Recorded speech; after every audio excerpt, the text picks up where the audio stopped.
সম্মানিত ফুলবাড়িবাসী, আমরা সম্প্রতি দেখতে পাচ্ছি হত্যা দিন দিন বেড়ে যাচ্ছে। ফুলবাড়িতে ইতিমধ্যে অনেকগুলো হত্যাকাণ্ড ঘটেছে। আমরা এখন উপস্থিত হয়েছি শিবনগর ইউনিয়নের চককপি। সেখানে জঙ্গলে কিন্তু এক অজ্ঞাত মহিলার গলায় দড়ি বেঁধে মুখের ভিতরে মাটি ঢুকে দিয়ে মাটি এবং পাতা ঢুকে দেওয়া একটা লাশ এখানে পুলিশ উদ্ধার করেছে। এই লাশটিকে যিনি প্রথম দেখেছেন তার কাছে আমরা একটু শুনবো তিনি কি দেখলেন। আপনি কি দেখলেন এখানে? আমি ওই ভুট্টা পুতলার জন্য বাঁধার জন্য এখানে আসছি। আসার পর এখানে ওই প্রথমে দেখতেছি, ওখানে দেখছি মহিলা মানুষ শুয়ে আছে। দেখার পর আমি 2-4 জনকে ডাকি বলছি সেটা কে শুয়ে আছে এখানে কেন। কটার দিকের ঘটনা? এটা ওই আনুমানিক 8:30-9টা হবে, সকাল 8:30-9টার দিকে। হ্যাঁ। আপনি ভুট্টা খেতে এসে ওইখানে দেখতে পেলেন যে মহিলার লাশ শুয়ে আছে, মহিলা মানে লাশ আমি বুঝে শুয়ে আছে।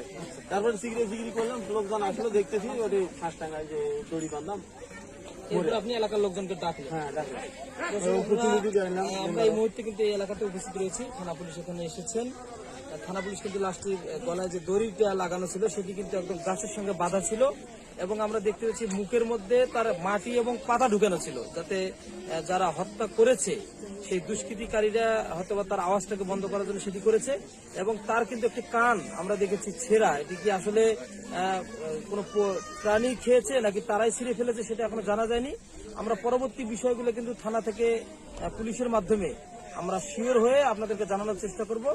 আমরা শিবনগর ইউনিয়নের এই হত্যাকাণ্ডতে এলাকায় একটি শোকের ছায়া দেখতে পাচ্ছি। মানুষের মনে আতঙ্ক সৃষ্টি হয়েছে।